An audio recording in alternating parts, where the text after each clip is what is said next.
entend souvent les gens parler de mari de nuit, femme de nuit, un peu partout.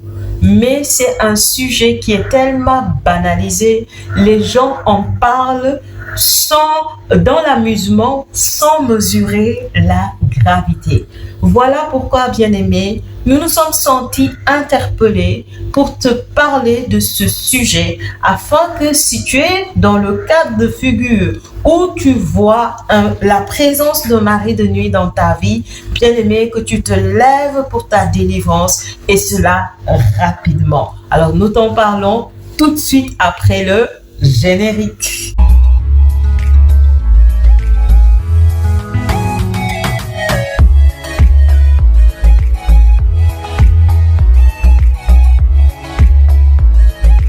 Bonjour la famille, moi c'est Marie-Paul Pierre de Pleinement Soi. Je suis servante de l'Éternel, créatrice de contenu, coach et entrepreneur. Alors aujourd'hui, je te parle de mari de nuit et de femme de nuit, comme tu as pu le voir avec le titre. Qu'est-ce que un mari de nuit ou une femme de nuit? Alors je t'ai préparé un petit test.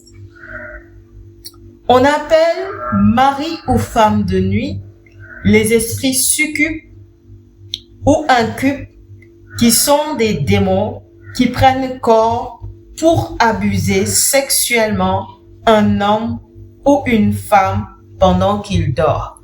Alors, si c'est un homme, c'est un esprit succube, c'est-à-dire une femme de nuit qui va venir le visiter pendant qu'il dort pour avoir des relations sexuelles avec lui. Si c'est une femme, c'est un esprit incube qui est un mari de nuit qui va venir le visiter. Alors, avant d'aller loin, bien-aimé, je voudrais que tu comprennes le principe. Quand il y a la présence de mari de nuit, c'est un démon qui vient comme faire alliance avec toi. Bien-aimé, si nous voulons prendre l'exemple du mariage, l'homme et la femme vont être ensemble et puis prendre accord d'aller célébrer leur union devant des témoins, devant toute l'église, devant leur famille.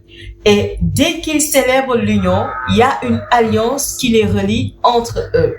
Et faire ensemble l'acte sexuel, c'est un acte qui est hautement spirituel, qui va lier les deux personnes. Si tu comprends ce principe du mariage, ce principe de l'union, bien aimé, tu vas mesurer un peu la gravité d'avoir un mari de nuit ou une femme de nuit. Parce que c'est un démon qui va venir faire alliance avec toi et au travers des temps d'intimité qu'il va avoir avec toi, bien aimé, il devient un avec toi. Il te communique sa nature, il te communique ce qu'il est. Alors, la présence de mari de nuit a plusieurs conséquences négatives. Impudicité et impureté, parce que, bien aimé, il te communique ce qu'il est. Vu que c'est un esprit impur, vu qu'il est pleinement dans l'impureté, évidemment, en étant un avec toi, il te communique ce qu'il est, donc il te transfère son impureté, son impudicité. Blocage. Pour certaines personnes, ils vont avoir des maladies comme fibrome, les règles douloureuses, la stérilité, la vie dans le péché. Évidemment, parce que là où le démon est, la lumière ne peut pas être, la sainteté ne peut pas être. Et quand il te transfère ce qu'il est, bien-aimé, il va te conduire dans une vie de péché, dans une vie qui ne glorifie pas Dieu, dans une vie qui t'éloigne de Dieu. Et c'est ainsi que tu ne vas pas pouvoir avoir une vie de prière stable. Il vient te bloquer dans différents aspects et domaines de ta vie. Ce que les gens connaissent en général, c'est la vie sentimentale. Mais bien aimé, ça va plus loin que la vie sentimentale. Même dans ta vie professionnelle, tu auras du mal à avoir certaines percées à cause de sa présence. Il va te voler tes grâces, il va te voler tes bénédictions. Il va aspirer ce qu'il y a de précieux en toi et il va de transférer sa malédiction. Donc, difficulté pour avoir des relations sérieuses, dégoût du conjoint, excusez-moi, pour ceux qui sont dans le mariage, dans l'union, des disputes sans cause valable qui n'ont pas lieu d'être. Il te conduit également, bien-aimé, dans une vie de débauche, où tu n'arrives pas à rester sans relation, sans sexe, voilà, et sans masturbation. Parce que comme il te conduit dans une vie de péché, donc beaucoup vont se retrouver dans la masturbation, dans l'impureté, dans des choses qui ne glorifient pas Dieu. En gros, bien-aimé, en fait, ce qu'il faut comprendre, c'est que la présence d'un esprit de mari de nuit ou de femme de nuit ne vient pas simplement bloquer tes relations amoureuses, mais ça va plus loin. Il te transfère ce qu'il est. Il te transfère sa nature. Et c'est ça qui fait que tu deviens impur, tu es conduit par la séduction et il t'éloigne de Dieu, il t'éloigne de la présence de Dieu, il t'enlève ta vie de prière et te maintient dans le péché. Et c'est comme ça que tu attires dans ta vie des maladies, des blocages sur le plan spirituel, sur le plan financier. Beaucoup vont avoir des difficultés à avoir un enfant. Voilà, il amène beaucoup de choses dans sa vie. Voilà pourquoi, bien-aimé, tu ne peux pas prendre cela à la légère. Tu ne peux pas prendre ce problème à la légère. C'est quelque chose que tu dois traiter de manière urgente et voilà.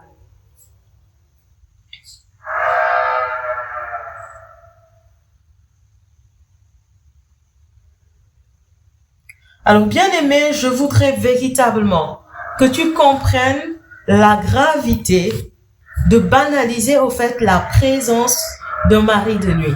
Pendant que tu le banalises, pendant que tu prends cela comme un amusement, lui derrière, il est en train de te voler tes grâces. Il est en train de te voler tes bénédictions.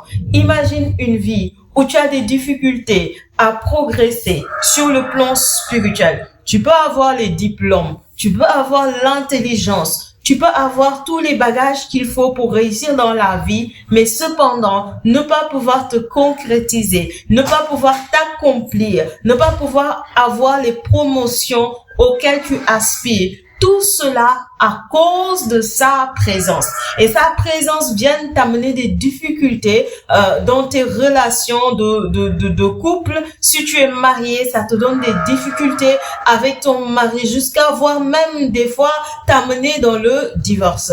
Pour certaines personnes même, il va t'amener dans le traumatisme, dans le sens où à chaque fois que tu te mets avec une personne, au moment de concrétiser la relation, soit la personne se barre sans rien te dire, ou soit la personne meurt. Et beaucoup vivent dans ces traumatismes-là. Tu veux avoir un foyer qui est béni, qui est épanoui, mais tu n'arrives pas à le réaliser. Et c'est une souffrance. C'est une souffrance émotionnelle, c'est une souffrance psychologique, bien aimée. Et c'est une souffrance physique aussi, parce qu'à chaque nuit, il vient te violer. Donc, il faut le traiter urgemment, bien aimé, c'est important.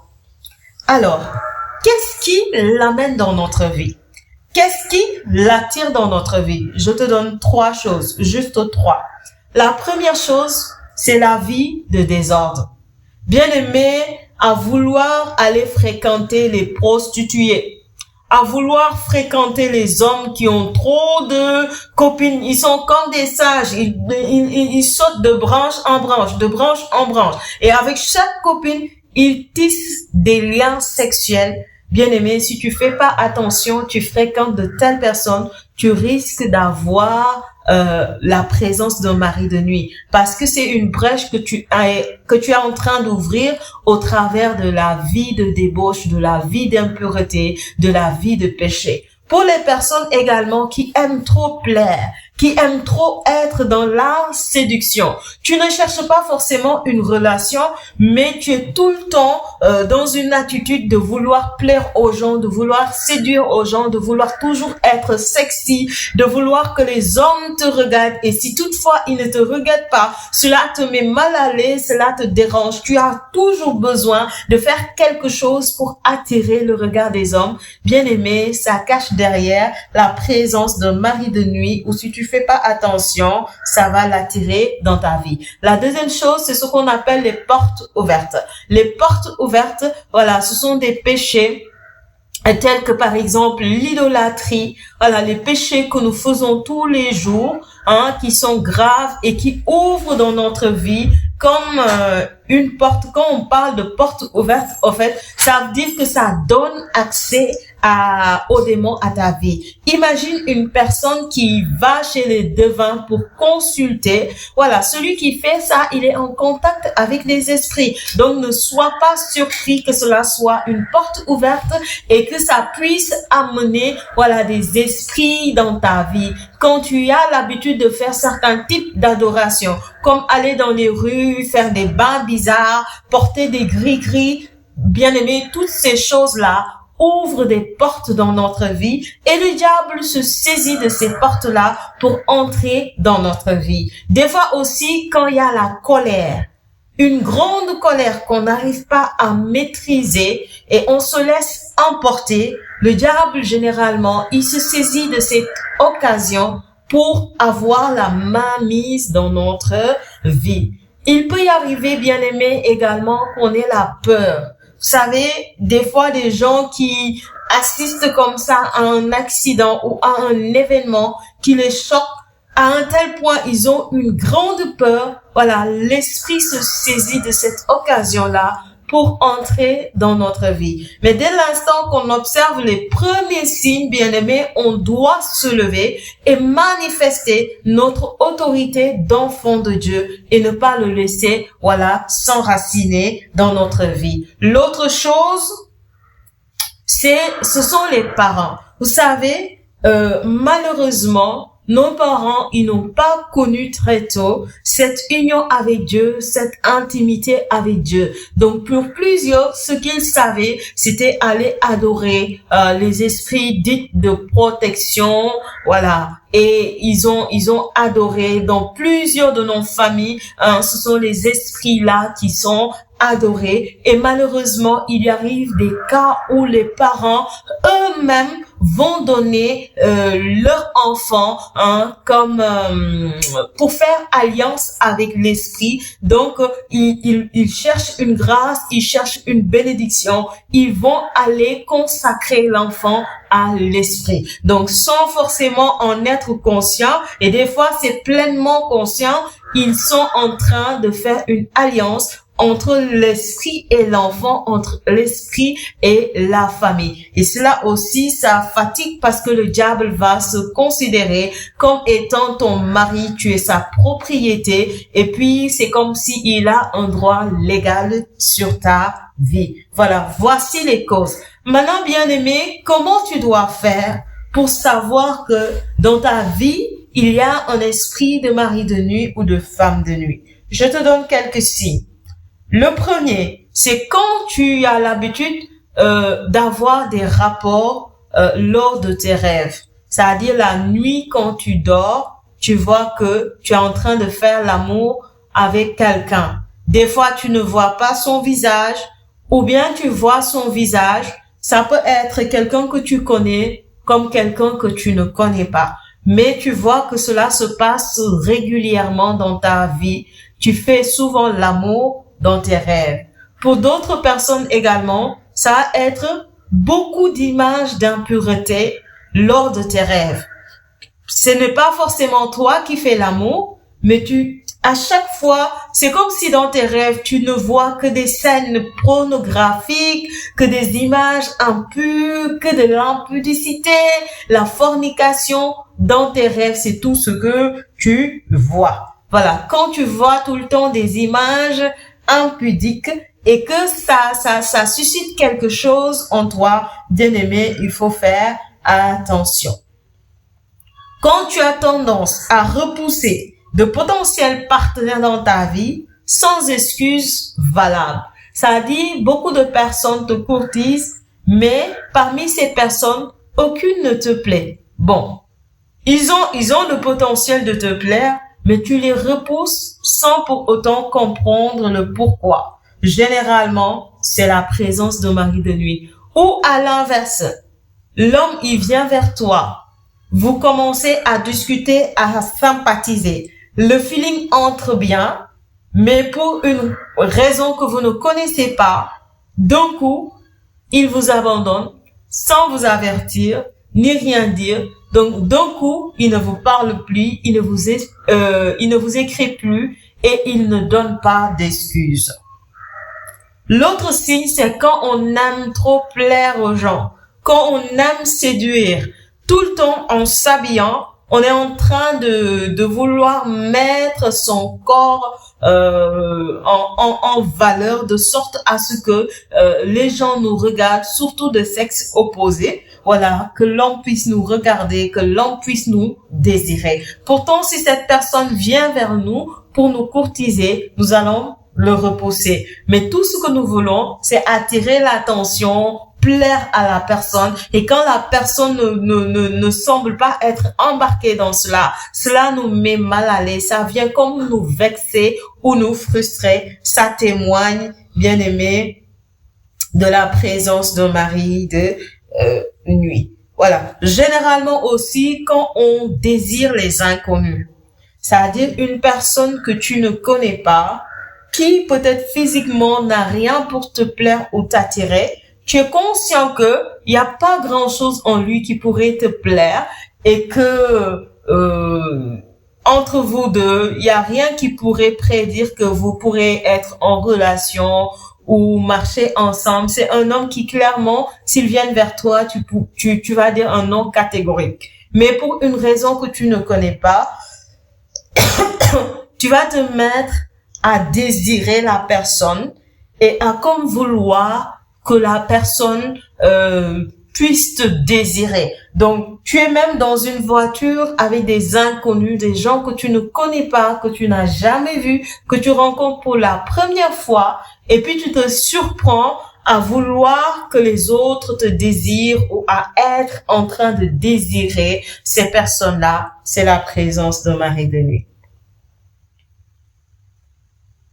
Alors, quand on voit également les conséquences que j'ai citées un peu en haut, ou bien qu'on voit dans ses rêves, souvent qu'on est en train de faire des baignades dans la piscine, avec d'autres personnes. Alors, souvent, c'est la présence d'un mari de nuit. Parce que vous le savez bien aimé, les maris de nuit, ce sont des esprits des sirènes des eaux. Donc, ce sont les esprits des eaux. Donc, souvent aussi, ils peuvent venir se manifester comme dans vos rêves. Vous allez vous voir en piscine, vous allez vous voir en bord de mer, en tout cas, un lieu où il y a de l'eau. Ou souvent, vous allez voir que vous êtes au bord de la mer et que quelqu'un vient, vous ne savez d'où il vient vous courtiser comme ça dans votre rêve. Bien aimé, il faut prier en toute urgence. Alors, comment faire pour avoir sa délivrance? Bien aimé, la première chose, c'est de confesser ses péchés.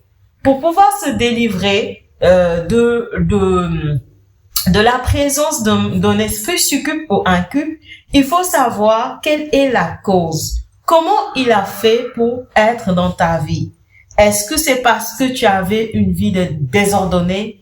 Est-ce que c'est parce que dans ta famille, on a adoré des esprits impurs, des esprits dits de protection, ou est-ce que tu as eu à fréquenter des prostituées, ou est-ce que tu as ouvert une porte dans ta vie au travers de l'idolâtrie? Tu as été un jour chez les charlatans, où tu as fait des bains, tu as porté des gris-gris. Bien aimé, il faut analyser quels sont les actes qu'on a posés et qui ont attiré la présence de ce démon.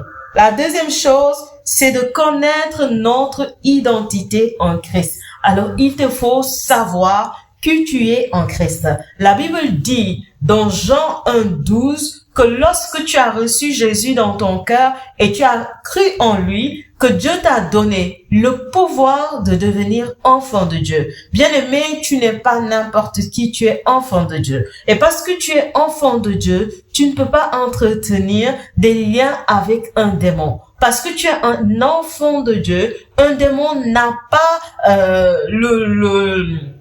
le droit légal de venir dans ta vie et entretenir des liens ou des alliances dans ta vie. Alors, dès l'instant que tu es conscient de ton identité de fils de Dieu, de ton identité d'enfant de Dieu, c'est comme tu vas te mettre, bien-aimé, dans une sainte colère et te dire que non, je suis enfant de Dieu et en ma qualité d'enfant de Dieu, je ne peux pas attester, je ne peux pas accepter qu'il y ait un lien quelconque entre un esprit et moi, entre un démon et moi. Ça peut pas être. Je suis un enfant de Dieu, je suis consacré à l'Éternel, je vis pour Dieu. Alors un autre esprit n'a pas de droit légal sur ma vie. Et c'est ça qui va te permettre d'avoir cette posture, cette position qui te permet de relâcher ton autorité et de le chasser de ta vie.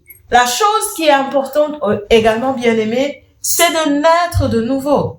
C'est de naître de nouveau. Parce que tu peux pas être dans les ténèbres et vouloir chasser un esprit. Tu peux pas être dans les ténèbres et vouloir, marcher comme quelqu'un qui est dans la lumière. C'est pas possible. Tu peux pas être dans les ténèbres et te dire, non, moi, je vais me séparer avec ces ténèbres-là, alors que toi-même, tu es dans les ténèbres. Il te faut donner ta vie à Jésus. Il te faut faire partie du royaume de Dieu. Il te faut accueillir Jésus dans ta vie, naître de nouveau pour ensuite pouvoir manifester, bien aimer ton autorité et être libéré.